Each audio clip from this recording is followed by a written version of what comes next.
नमस्कार दोस्तों और नमस्कार मेरे प्रिय विद्यार्थियों। मैं Santosh Kumar Sarvodaya Vidyalaya Mansarovar garden school ID 1516-003 लेकर आया हूँ एक नया वीडियो। तो वर्कशीट जो लेके आया हूँ मैं वो सामाजिक विज्ञान की है। तो आइए शुरू करें आज की वर्कशीट।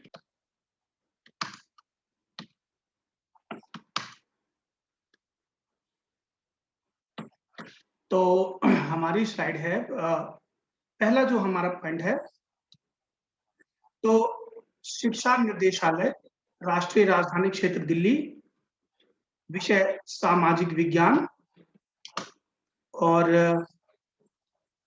स संसाधन एवं विकास, पाठ 1 संसाधन। और अगला है वर्कशीट 5 दिनांक 9 अक्टूबर 2020 और कक्षा जो है हमारी 8वीं की वर्कशीट है ये। ओके, आगे देखते हैं। विद्यार्थी का नाम, तो इसमें जो आप अपना नाम है, जब आप अपनी वर्कशीट में लिखेंगे तो अपना नाम लिखिएगा। और शिक्षक का नाम, तो जो भी आपने जब आप वर्कशीट तैयार करेंगे तो क्लास टीचर का, जो भी आप क्लास टीचर होंगे आपके, उनका नाम लिख दीजिएगा। और अब हम शुरू करते हैं नवीकरणीय प्राकृतिक संसाधनों का संरक्षण। ठीक है? तो ये जो है हमारी, जो आज हमारा मेन टॉपिक है, जो इसके बारे में हम चर्चा करेंगे। ओके, तो हमने पहले जाना कि संसाधनों का संरक्षण क्यों ज़रूरी है ना? पहले हमने जाना था कि आपको पहली वर्कशीट में हमने 2-3, इससे पहले 4 वर्कशीट में हम बता चुके हैं कि संसाधनों का संरक्षण क्यों ज़रूरी है। इन संसाधनों में बहुत से ऐसे हैं जिनका कितना भी प्रयोग करो वो कम नहीं पड़ते। ठीक है? मतलब इनको, बहुत से ऐसे हैं कि जैसे इन संसाधनों में जिनका कितना भी प्रयोग करो वो कम नहीं पड़ते। लेकिन बहुत से ऐसे हैं जो एक ही बार प्रयोग किए जा सकते हैं, उनको दोबारा नहीं बनाया जा सकता। ठीक है? अब और दूसरी बात ये है, इनको हम नवीकरणीय और अनवीकरणीय संसाधनों के, तो नवीकरणीय, इनको हम नवीकरणीय और अनवीकरणीय संसाधन कहते हैं। नवीकरणीय और अनवीकरणीय संसाधनों के विषय में हमने आपको बता ही दिया था कि नवीकरणीय संसाधन वो होते हैं जो एक बार मतलब एक बार प्रयोग करने के बाद दोबारा वैसी ही हालत में आ जाते हैं, है ना? जैसे कि पानी है तो आपने प्रयोग किया, तो मान लो पानी को आपने कपड़े धोए या कुछ भी किया, वो सीवर में चला गया, फिर वो है ना, वो नदियों में चला गया, फिर भाप बन के उड़ गया, फिर भाप बन के उड़ने के बाद फिर वर्षा, फिर बारिश हुई, फिर बारिश होने के बाद में धरती पे चला गया, फिर हमने उसका प्रयोग किसी तरह से किया। तो ये नवीकरणीय संसाधन। मिट्टी भी ऐसी है, नवीकरणीय संसाधन है, लेकिन बहुत कैसे बनती है मिट्टी? बहुत धीरे-धीरे बनती है। ओके। और वन भी, मतलब वायु भी एक नवीकरणीय संसाधन है। ओके, तो ये है हमारे नवीकरणीय संसाधन। और अनवीकरणीय संसाधन जो वो होते हैं, हमने बता ही दिया आपको कि जो एक बार खत्म हो गए तो वो बहुत नहीं ही बनते, बहुत मुश्किल से ही बनेंगे, है ना? जैसे कि हमारे नवीकरणीय अनवीकरणीय संसाधन कौन से हैं? जो हमारे आपके ये कोयला है ना? ये अनवीकरणीय संसाधन है। ये हमारा बहुत, एक बार हमने प्रयोग कर लिया तो अगर खत्म हो गया तो बनेगा नहीं, है ना? और बनेगा भी तो बहुत, मतलब सालों, हज़ारों सालों की प्रक्रिया से अ, बन सकता है ये, है ना? तो वो संसाधन जो खत्म हो जाते हैं एक बार प्रयोग करने पर, वो हम उनको अनवीकरणीय, मतलब नवीकरणीय मतलब जो नया नया बन जाता है। अनवीकरणीय मतलब जो नया नहीं बन पाता, है कि नहीं? तो ये है आपने। तो आओ हम चर्चा करें नवीकरणीय और अनवीकरणीय संसाधनों के विषय में। ओके, नवीकरणीय संसाधन है ना, वे संसाधन जो शीघ्रता से वे संसाधन जो शीघ्रता से पुनः पूरित हो जाते हैं, मतलब शीघ्रता से बन जाते हैं और पुनः अपनी अवस्था में आ जाते हैं, है ना? तो मैंने आपको बता दिया था, लेकिन फिर भी कुछ नवीकरणीय संसाधन तो है ना? लेकिन फिर भी कुछ जो मृदा वो संसाधन नवीकरणीय संसाधन जैसे जल है, मृदा मतलब मिट्टी है, वायु है, वन है, इनका अगर लापरवाही से प्रयोग किया जाए, तो तो इनके भंडार है ना, समाप्त हो सकते हैं, है ना? तो इसलिए हमें चाहिए कि हम नवीकरणीय संसाधनों को तो हम क्या करें कि नवीकरणीय संसाधनों का बहुत अच्छे से प्रयोग करें सावधानी से। तो अगर मान लो जैसे मृदा है, भूमि है, वायु है, वन है ना? तो अगर इनका लापरवाही से हम प्रयोग करेंगे तो ये बहुत मनुष्य को बहुत खतरा पहुँचा सकते हैं, है ना?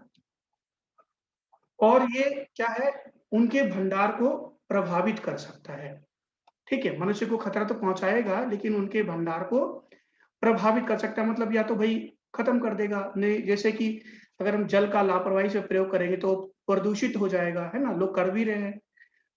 और फिर उसके बाद में अगर हम मिट्टी का प्रयोग करेंगे तो वो कट-कट के, है ना? वो बह जाएगी नदियों में, समुद्र में, तो फिर उसका भी कोई इस्तेमाल नहीं है। वन का भी, है ना? इस तरह से बहुत सी चीज़ों का आगे हम बताएँगे आपको। देखो, जल की कमी और प्राकृतिक जल स्रोतों का सूखना विश्व के बहुत से बड़े भागों में एक बहुत बड़ी समस्या का मतलब बहुत बड़ी समस्या बन गई है ना? तो उसी प्रकार भूमि की खुदाई और जंगलों की खुदाई, है ना? भूमि की खुदाई और जंगलों की लगातार कटाई जो है कि जंगलों की कटाई से जो बार-बार आपदाएँ आती हैं, वो मानव के लिए बहुत खतरा साबित हो सकता है, खतरनाक साबित हो सकता है ना? भई, आप ये देखिए कि जंगलों की बार-बार कटाई से और मान लो भूमि को हम बार-बार खोदते रहेंगे, जल को हम लापरवाही देखिए जल का हम क्या करते हैं लापरवाही से प्रयोग करते हैं। अब ये देखिए कि जहाँ हम 1 बाल्टी 1 से 2 बाल्टी पानी में हम नहा लेते हैं, वहाँ हम फुव्वारे से, है ना? अपने बाथरूम में शावर लगा रखा है हमने, उससे नहाते हैं। आप ये सोचिए कि कहा ये जाता है कि एक बार अगर आपने यूज़ किया फुव्वारा, तो एक बार मनुष्य को पूरा शरीर गीला करने के लिए 30 लीटर पानी लगता है। सोचिए 30 लीटर पानी में तो आदमी नहा लेता है। तो इस अब भूमि का लगातार खनन करते हैं, नदियों से रेत निकालते हैं, तो वो क्या होता है, उसके जो अपने जो किनारे बने होते हैं नदियों के टूट जाते हैं और बाढ़ आ जाती है। और फिर आप क्या करते हैं, भूमि की खुदाई और जंगलों की कटाई। जंगलों की कटाई से क्या होता है, एक तो पेड़-पौधे कम होते हैं, है ना? और जो हम लोग कार्बन डाइऑक्साइड छोड़ते हैं तो जंगल कम होते जाएँगे तो कार्बन डाइऑक्साइड ज़्यादा हो जाएगी वातावरण में, क्योंकि ऑक्सीजन ज़्यादा नहीं बनेगी तो कार्बन डाइऑक्साइड ज़्यादा हो जाएगी। क्योंकि पौधे ही क्या करते हैं, ऑक्सीजन कार्बन डाइऑक्साइड को ग्रहण करते हैं, लेते हैं और ऑक्सीजन छोड़ते हैं। तो जंगलों की कटाई से मिट्टी की कटाई भी होगी, पौधे कम हो जाएँगे तो क्या होगा, मिट्टी की कटाई होने से, है ना? बाढ़ आ जाएगी क्योंकि बारिश होगी, तो पौधे होंगे नहीं, तो मिट्टी को थामेंगे नहीं, तो मिट्टी कट जाएगी, फिर वहाँ बाढ़ आ जाएगी। और ये सब चीज़ें हैं, तो मनुष्य को बहुत सावधान होकर के चलना चाहिए। आओ पता लगाएँ और सूची बनाएँ। ओके, आगे हम चर्चा करेंगे। अगर धरती पर पीने योग्य जल कम हो जाए, तो आपके जीवन पे क्या प्रभाव पड़ेगा? तो अगर धरती पर जल कम हो जाए, तो क्या होगा कि हमारा जीवन बहुत कठिनाई में हो जाएगा, बहुत कठिन हमारे जीवन में बहुत कठिनाई आ जाएँगी क्योंकि हम बहुत से काम जल के बिना तो नहीं कर सकते। जैसे भई पीने के लिए पानी चाहिए, नहाने के लिए पानी चाहिए, कपड़े धोने के लिए पानी चाहिए, खाना बनाने के लिए पानी चाहिए, है ना? बहुत से कामों के लिए पानी की आवश्यकता पड़ती है। अगर पानी कम हो जाएगा, तो ये आप देखिए कि हमारे जीवन का क्या होगा? आप ये देखते हैं कि पानी के कारण आपके कई पड़ोसियों में लड़ाई हो जाती है पानी को लेकर के, है कि नहीं? आपने देखा ही होगा। आगे, अगर धरती पर जंगल कम हो जाए, तो आपको तो क्या होगा? आपके जीवन पे इसका क्या प्रभाव पड़ेगा? अगर धरती पर जंगल समाप्त होते चले जाएँगे, तो हमें शुद्ध वायु नहीं मिलेगी। तो क्या होगा? मैंने बताया था, ऊपर बता दिया कि अगर धरती पर जंगल कम हो जाएँगे, तो हमें शुद्ध वायु नहीं मिलेगी, क्योंकि पेड़-पौधे ही हैं जो क्या करते हैं, वो कार्बन डाइऑक्साइड को सोखते हैं। कार्बन डाइऑक्साइड का करते क्या हैं, वो अपने लिए भोजन बनाते हैं। जैसे आप फल और सब्जियाँ जो खाते हैं, वो क्या करते हैं, पौधे कार्बन डाइऑक्साइड लेते हैं, उसी का भोजन बनाते हैं। सूर्य के प्रकाश से और कार्बन डाइऑक्साइड से ही भोजन बनता है ना? और हमें हमें निरंतर मृदा अपरदन का सामना करना पड़ेगा। क्योंकि क्योंकि क्या है कि पेड़-पौधे ही मिट्टी को थामे रखते हैं, है ना? अपनी जड़ों से पकड़ के रखते हैं मिट्टी को। और पेड़-पौधे ही कट जाएँगे तो तो पेड़-पौधे अगर कट जाएँगे तो मिट्टी का रुकाव नहीं हो पाएगा, है ना? क्या होगा? जैसी बारिश होगी, पेड़-पौधे रहेंगे नहीं, तो क्या होगा? मिट्टी का अपरदन, मिट्टी ज़्यादा से ज़्यादा कटेगी, फिर वहाँ बाढ़ आएगी। ये मैंने आपको बता ही दिया, है कि नहीं? आगे देखते हैं। संसाधनों के संरक्षण के उपाय, ठीक है? प्रत्येक व्यक्ति संसाधनों के संरक्षण में अपना योगदान दे सकता है। यहाँ कुछ उपाय दिए गए हैं, और इसके अतिरिक्त आप अपनी सोच-समझ से भी कुछ उपाय लिख सकते हैं, ठीक है? तो आप देखिए क्या-क्या उपाय दिए गए हैं, और ऐसा नहीं कि ज़रूरी जो यहाँ लिखे गए हैं, वही आप लिखें। आपकी समझ में जो आता है, वो भी आप लिख सकते हैं, ओके? देखते हैं। जल संरक्षण, पीने को पानी को पीने के पानी को गाड़ी धोने अथवा सड़क धोने जैसे कामों में नहीं लाना चाहिए। देखो, गाड़ी धोने के लिए अगर आपको धोना ही है, तो क्या करो आप, इतना पानी तो बर्बाद मत करो, गीले कपड़े से पोंछ सकते हो, बड़ा-सा कपड़ा ले लो, उससे पोंछ सकते हो। सड़क धोने के लिए क्या कर सकते हैं, भई झाड़ू लगाओ सड़क पर, वो सबसे बढ़िया, धोने से अच्छा तो, है कि नहीं? तो इस काम में नहीं लाना चाहिए। दूसरा, जल को कपड़े धोते समय या नहाते समय जो है व्यर्थ ना करना, है ना? भई क्या करोगे आप, कपड़े धोते समय क्या करो कि कपड़े जब बहुत ज़रूरी हो तभी वॉशिंग मशीन में धो। वॉशिंग मशीन में कपड़े, जानते हैं कि वॉशिंग मशीन में कितना पानी लगता है कपड़े धोने के लिए। वही जो कपड़े हैं, पैंट शर्ट हम कम पानी में धो सकते हैं, है कि नहीं? तो ये देखिए, मतलब नहाने और कपड़े धोते समय जल बर्बाद नहीं करना चाहिए। अब कैसे कि भई नहाते समय कैसे नहीं बर्बाद करना चाहिए? क्या करोगे आप, बाल्टी में भर के नहाओ, फुव्वारा मत इस्तेमाल करो। कपड़े धोते समय वो, जब तक बहुत बड़े-बड़े कपड़े हो, जैसे कंबल हो, है ना? और कोई बहुत बड़े-बड़े कपड़े होते हैं, उनको धोइए आप वॉशिंग मशीन से, ठीक है। लेकिन जो छोटे-मोटे कपड़े हैं, पैंट शर्ट है और ये सब चीज़ें, तो आप हाथ से ही धोएँ तो ज़्यादा, और हाथ से ज़्यादा धोने पर ज़्यादा कपड़े भी अच्छे साफ होते हैं, बजाए कि वॉशिंग मशीन के, ओके। आगे आगे आगे क्या देखते हैं? भूमि मृदा संरक्षण, है ना? भूमि मृदा संरक्षण, उपजाऊ भूमि को क्या करना चाहिए? कृषि के कामों के लिए प्रयोग करना चाहिए, है ना? ओके। बंजर भूमि अथवा कम उपजाऊ भूमि पर मकान बनाना चाहिए, या फिर उद्योग स्थापित करना चाहिए। मतलब मकान कहाँ बनाओ? या तो बहुत बंजर भूमि हो, या फिर कम उपजाऊ हो। तो यहाँ पर आप क्या कर सकते हैं? अपना घर बना सकते हैं, कोई फैक्ट्री लगा सकते हैं। तो इससे आप किसका संरक्षण करेंगे? भूमि और मृदा का संरक्षण कर सकते हैं, ओके। मृदा के संरक्षण के लिए प्लास्टिक का उपयोग ना करें, क्योंकि देखिए प्लास्टिक का उपयोग करने से क्या होता है कि का उपयोग करने से आप क्या करते हैं कि प्लास्टिक की पन्नी कहीं भी इधर-उधर फेंक देते हैं। फिर अगर उसको दबाओगे भी प्लास्टिक की पन्नी को, तो एक पन्नी 400 सालों में भी कहते हैं नहीं गलती वो पन्नी। तो क्या फ़ायदा ऐसी प्लास्टिक के उपयोग करने का, ओके। फिर दूसरी बात कि अधिक से अधिक पेड़-पौधे लगाने चाहिए आपको, है ना? ये मैंने नहीं लिखा है यहाँ पर, लेकिन करना ये चाहिए आपको, है ना? अगला, वायु संरक्षण, प्लास्टिक या पत किसी भी प्रकार प्लास्टिक या प्लास्टिक को, पत्तों को, या दूसरे किसी भी प्रकार के पदार्थों को जलाना नहीं चाहिए। क्या होता है, प्लास्टिक को जलाओगे तो पॉल्यूशन होगा, है कि नहीं? मतलब प्लास्टिक की जो बदबू है पूरे हवा में घुल जाएगी। एक तो आप जानते हो कभी भी प्लास्टिक नष्ट नहीं होती है। भले ही वो जल जाए लेकिन उसका जो ज़हरीलापन है, केमिकल है वो नष्ट नहीं होता। वो हवा में घुल जाता है। वो हम साँस लेंगे तो हमारे फेफड़ों में जाएगा, हमारे शरीर में जाएगा तो नुकसान करेगा। ठीक है? पत्तों को नहीं जलाना चाहिए क्योंकि पॉल्यूशन होता है जलाने से। पत्तों को क्या करो खाद बना लो उनका, है ना? कैसे भी ग गड्ढों में डाल दो और कुछ दिन सड़ जाएगा तो वो खाद बन जाएगा, उसको आप पेड़-पौधों के लिए प्रयोग कर सकते हो उसका। पेड़-पौधे लगाना पेड़-पौधे लगाना और उनकी पत्तियों को ना तोड़ना। क्यों क्यों नहीं तोड़ना? भई पेड़-पौधे लगा रहे हो ठीक है, लेकिन उनकी पत्तियों को क्यों मत तोड़ो?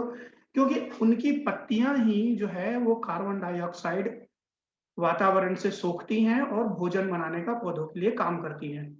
और यही पौधे जब कार्बन डाइऑक्साइड लेते हैं तो ऑक्सीजन छोड़ते हैं, ठीक है? तो उससे वायु शुद्ध होती है, हम वायु का संरक्षण कर सकते हैं। ओके, अगला देखते हैं क्या है? वन संरक्षण। कागज को ना फाड़ा जाए क्योंकि क्या होता है कागज को नहीं फाड़ेंगे तो क्या होगा? तो पेड़ों की कटाई कम होगी क्योंकि क्योंकि क्या होता है कि जो पेड़ होते हैं वो कागज से ही बनते हैं, है ना? तो आप जानते ही हैं इसमें। तो जितना कम से कम कागज इस्तेमाल करेंगे, आप कम से कम पेड़ काटा जाएगा। आजकल ऑनलाइन परीक्षाएँ होती हैं, तो देखिए कितने कागज बचते हैं, लेकिन उसका भी कुछ होता है, बिजली ज़्यादा इस्तेमाल होती है। तो ये है बात। आगे फिर किसी के जन्मदिन पर पेड़-पौधे जन आप किसी के जन्मदिन पर आप पौधा गिफ्ट कर सकते हैं और उसको बोल सकते हैं कि भई इस पौधे को लगाओ, क्योंकि जब वो पौधा लगाएगा, तो पौधा बड़ा होगा और वायु का संरक्षण करेगा, है ना? तो पौधे तो क्या है अगर जैसे ही आपने लगाया वो वायु का संरक्षण करना शुरू कर देता है वो। कार्बन डाइऑक्साइड लेगा, ऑक्सीजन छोड़ेगा, तो ये है बात। फिर अभी प्रश्न एक है, ठीक है, इससे पहले मैंने वनों के संरक्षण की बात की, आप देख सकते हैं, ठीक है? तो ये जो इससे पहले मैंने प्रश्न से पहले उपाय बताए, ये वन वन संरक्षण के थे। अब पहला जो है, पहला प्रश्न क्या कहता है? नवीकरणीय संसाधन क्या होते हैं? ठीक है? नवीकरणीय संसाधन वे संसाधन होते हैं, तो नवीकरणीय संसाधन क्या होते हैं? वे संसाधन होते हैं जो शीघ्रता से पुनः पूरित हो जाते हैं और ये अपनी पू पू पू अपनी अवस्था में आ जाते हैं, ठीक है? तो आप कैसे आंसर लिख सकते हैं कि नवीकरणीय संसाधन वे संसाधन होते हैं, जो शीघ्रता से पुनः पूरित हो जाते हैं और अपनी पुरानी अवस्था में आ जाते हैं। तो पुनः पूरित मत लिखिए, आपको शब्द कठिन लग रहा है तो आप ये लिख दीजिए, नवीकरणीय संसाधन वे संसाधन होते हैं, जो जल्दी से क्या होते हैं, अपनी पुरानी अवस्था में आ जाते हैं, मतलब जल्दी से बन जाते हैं, ठीक है? और इनका जितना भी प्रयोग करो वो कम नहीं पड़ते, ये भी लिखिए आप आंसर में, ठीक है? तो ये है आप अगला प्रश्न, पानी के दुरुपयोग को कैसे रोक सकते हैं आप बताइए? पानी के दुरुपयोग को कैसे रोक सकते हैं? तो मैंने आपको अब ऊपर बताया भी, आंसर भी लिखा हुआ है। नहाते अथवा कपड़े धोते समय पानी का कम से कम इस्तेमाल करें। जैसे आप ठीक है, जैसे आप नहाते समय क्या करो कि फुव्वारे का इस्तेमाल करने की बजाय आप क्या कीजिए, पानी का इस्तेमाल कीजिए, बाल्टी में भर के नहाइए, है ना? तो ये भी एक उपाय हो सकता है। कपड़े जब तक बहुत ज़रूरी ना हो, वॉशिंग मशीन से ना धोइए, है ना? और गाड़ी धोने और सड़क धोने जैसे कामों में पानी को व्यर्थ बर्बाद मत करो, ठीक है? ये है जल संरक्षण के उपाय, ठीक है? मतलब इसमें ये है कि जल के दुरुपयोग, तो पानी के दुरुपयोग को हम इस प्रकार से रोक सकते हैं। ये आप अपने आंसर में आप लिख सकते हैं, ये आपको दिख रहा होगा क्लियरली, ओके? प्रश्न 3 क्या कहता है? जंगल के संरक्षण के लिए आपके क्या सुझाव हैं? तो जंगल के संरक्षण के लिए हमारे सुझाव क्या हो सकते हैं कि पहला, प्रत्येक देश को चाहिए कि वो अंतर्राष्ट्रीय मानकों को पूरा करे, जिसके अनुसार कि हर एक देश में 33% जंगल होने चाहिए। क्या होता है कि अंतर्राष्ट्रीय एक मानक बना हुआ है कि मानक मतलब एक होना चाहिए, एक स्टैंडर्डाइजेशन है ना? कि जैसे कि मान लीजिए आप कहते हैं कि मानक का मतलब क्या होता है कि अगर मान लीजिए कि एक A4 साइज पेपर है, उसकी चौड़ाई भी एक साइज में होनी चाहिए और उसकी लंबाई भी एक साइज में। जितने भी एक जैसे मान लीजिए आप मैं कह रहा हूँ, एक मान लीजिए आप एक नट बोल्ट बना रहे हैं, तो अगर आपने एक नट बोल्ट बनाया तो उसकी जो है लंबाई 1 इंच ही होगी। जितने भी नट बोल्ट बनाएँगे अपनी कंपनी से, तो वो क्या है उस कंपनी का मानकीकरण है। तो इसी तरह अ, अंतर्राष्ट्रीय जो है संगठन यूएनओ वो कहता है यूनाइटेड नेशन ऑफ ऑर्गेनाइजेशन, तो वो क्या कहता है कि हर एक देश में कम से कम 33% जंगल होनी चाहिए। तो उसके लिए सारे देशों को क्या है कदम उठाने चाहिए, क्या करना चाहिए कि भई हर एक देश को चाहिए कि ज़्यादा से ज़्यादा पेड़-पौधे लगाए, ज़्यादा से ज़्यादा पेड़-पौधे लगाए, उसके अलावा ये कहें कि जंगलों की कटाई कम से कम की जाए, है ना? और एक कानून बनाया के जाए सख्त से सख्त कि अगर कोई जंगलों की कटाई करता है बेफालतू में, तो उसको सज़ा होगी, है ना? भारत में तो है कानून ऐसे। फिर फिर क्या होना चाहिए कि जंगलों के संरक्षण में स्थानीय लोगों की भी ज़्यादा भूमिका होनी चाहिए, है कि नहीं? क्योंकि आप जानते हैं कि स्थानीय लोग जो होते हैं, उनको जंगलों की अच्छी जानकारी होती है। वे लोग उनका रख-रखाव भी अच्छे से करते हैं क्योंकि वो समझते हैं कि ये हमारी संपत्ति है, ओके? तो ये बात है। अगला प्रश्न क्या कहता है? भविष्य के लिए संसाधन संरक्षण क्यों ज़रूरी है? तो भविष्य के लिए संसाधन संरक्षण इसलिए ज़रूरी मैंने पहले भी आपको बता चुका हूँ ताकि हमारी आगे आने वाली पीढ़ी भी हम उसका उसी प्रकार उपयोग कर सके जिस प्रकार हम अभी कर रहे हैं या करते आए हैं, ठीक है? तो ताकि भई ऐसा ना हो कि अ, हम सारा पेट्रोल खत्म कर दें और आज से 50-60 साल पहले ब सॉरी 50-60 साल बाद कोई पेट्रोल बचे ही ना, ऐसा नहीं करना चाहिए हमें, ओके? तो तो ये चीज़ें हैं, ओके? तो यही है, आप हमारा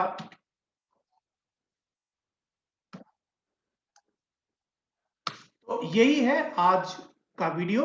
आपके मैंने वर्कशीट दिखा दी है, उसके प्रश्न उत्तर भी करवा दिए हैं। तो आज आप अपने टीचर को वर्कशीट चेक कराइए, ओके, भेजिए और ज़्यादा से ज़्यादा मार्क्स लीजिए। बाकी आज का वीडियो पुनः देखने के लिए बहुत-बहुत धन्यवाद। नमस्कार।